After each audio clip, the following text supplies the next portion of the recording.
Diário da Quarentena. Um triste, mas esperançoso até já, de Ovésio Carlos. Assunto: devaneio sobre a minha quarentena. Oi, Carol. Tudo bem por aí? Por aqui, ando refletindo sobre o medo. Grandes eventos, tragédias. Jornalista e presidente. Monólogos de quarentena. Diário da Quarentena. Acorda angustiado? Mauro triste.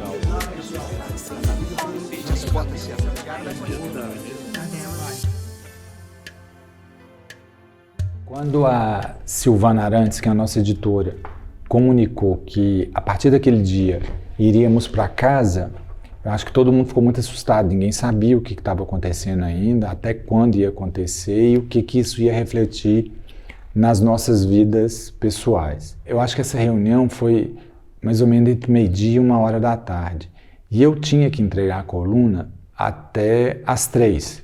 Então eu tive mais ou menos 2 horas para procurar uma solução para o meu problema, que eu tinha um problema ali agora. Eu tinha que preencher uma coluna social, mas como? Sem evento, sem nada? Aí a minha ideia, eu tive um start e a ideia foi criar o Diário da Pandemia.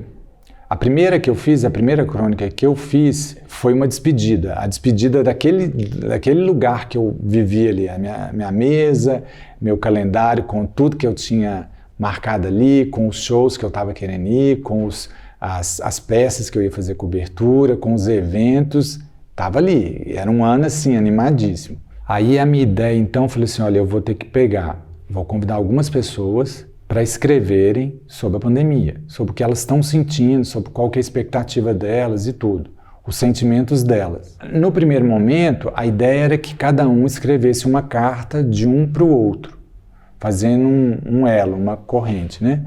Mas aí, no meio do caminho, eu mudei isso. Falei assim, não, cada um vai escrever uma crônica contando suas aflições, suas expectativas, o que estava esperando naquele momento e como que ia encarar esse momento. E aí deu certo. O que eu pensei inocentemente que seriam em 8 dias, continuam sendo, né? A gente não pensava que ia entrar 2021 ainda nessa luta.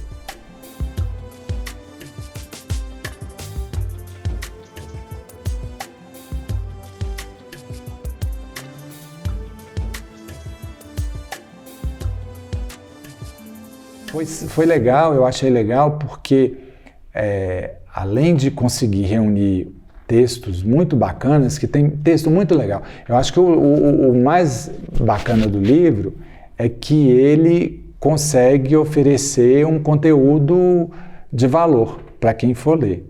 Em menos de 2 horas, o tempo que tenho para fechar esta coluna, será impossível tomar as 6 garrafas d'água sempre ao lado do calendário para lembrar a importância da hidratação. Ficarão ali, até a volta. Junto às garrafas, blocos de anotações, santos de proteção, lembranças de viagens. A despedida, mesmo que temporária, da mesa e dos badulaques, é a maior tristeza em quase 30 anos do jornal.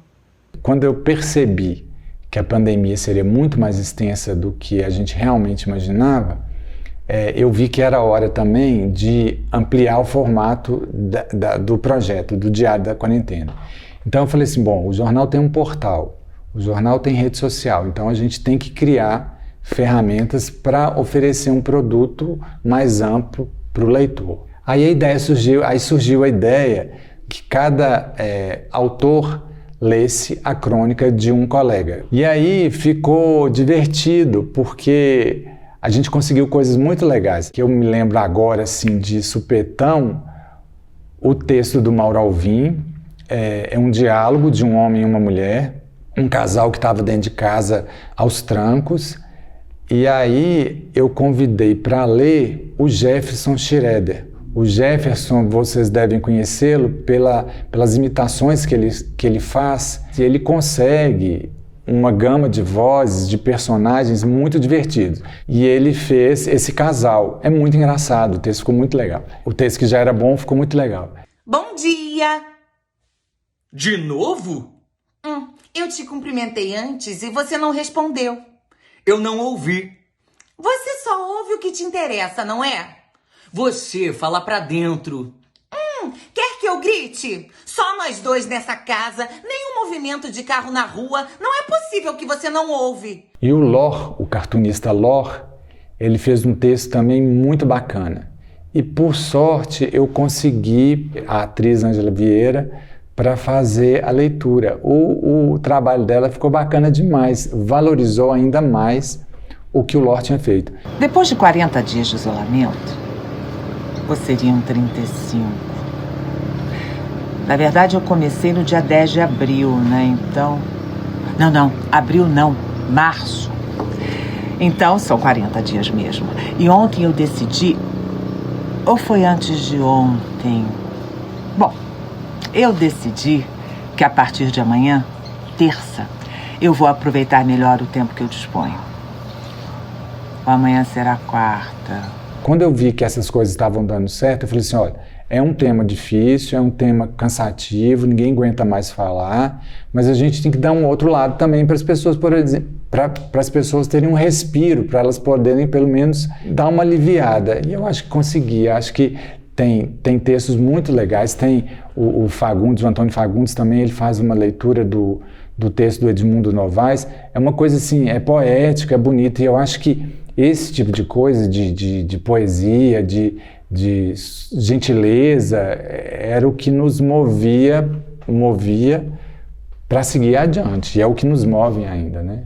Se há 3 meses me dissessem tudo o que está acontecendo agora, eu diria à pessoa, você está delirando, ficou louca.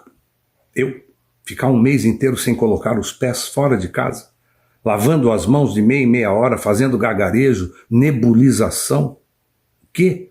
Sem assistir telejornais? Isso é loucura sua.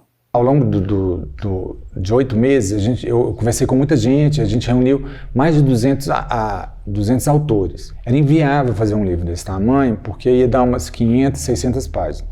Então houve uma seleção. Essa seleção eu fui escolhendo textos que não se repetiam, por estilos diferentes. E aí eu cheguei a 39 autores. Desses 39 autores, temos 40 textos. Ao longo desses 8 meses, eu fiz alguns intervalos também, criando outras coisas dentro do Diário da Quarentena. Que eram, por exemplo, eu criei o Minha Casa Minha Vida. Eu convidei, aí eu fiz uma outra interação, chamei o grupo das pessoas que tinham escrito até aquele momento e pedi a cada um para contar alguma coisa que ele descobriu dentro de casa. Ele preso dentro de casa, o que ele descobriu. Então era Minha Casa Minha Vida. Ficou muito divertido também com os depoimentos de cada um, e isso foi uma página especial no Caderno de Cultura do Estado de Minas. E aí a gente reproduziu essa página no livro também. Então, além dos textos, a gente tem a reprodução dessas páginas. Aí dentro de casa, trancado, sem muita ideia, você vai criando. Aí eu falei assim, que tal agora construir um texto a partir de frases retiradas dos textos anteriores? É um trabalho que eu achei assim, não vai ter louco para fazer isso. Aí eu conversando com as pessoas, eu cheguei até o Pedro Henrique Oliveira, ele se propôs a fazer isso. Eu mandei todas as frases que saíam em destaque nas colunas, em cada texto, sempre tinham 3 frases que eram destaques, eu selecionei todas, acho que foram mais de 70 que eu mandei para ele. E a partir daí, ele criou um outro texto, que ficou muito legal também. Você lê o texto, você pensa que foi uma única pessoa que escreveu, mas não, é quase um Frankenstein ali, todos os trechinhos estão ali. E esse texto também está no livro, porque aí a gente não ficar... O livro tem uns extras, então essas edições, que eu chamo de edições especiais da coluna, também estão lá dentro para deixar esse registro bem acertadinho. Os livros já estão à venda, e desde o início a gente tinha a ideia de que o que fosse arrecadado seria doado para alguma instituição. Metade do valor de capa vai ser doado para o projeto Ler é Viver, do Instituto Gil Nogueira, que é um trabalho muito legal que eles fazem para incentivar crianças da rede pública de ensino, não só de Belo Horizonte, mas de algumas cidades da região metropolitana também, para incentivar a leitura.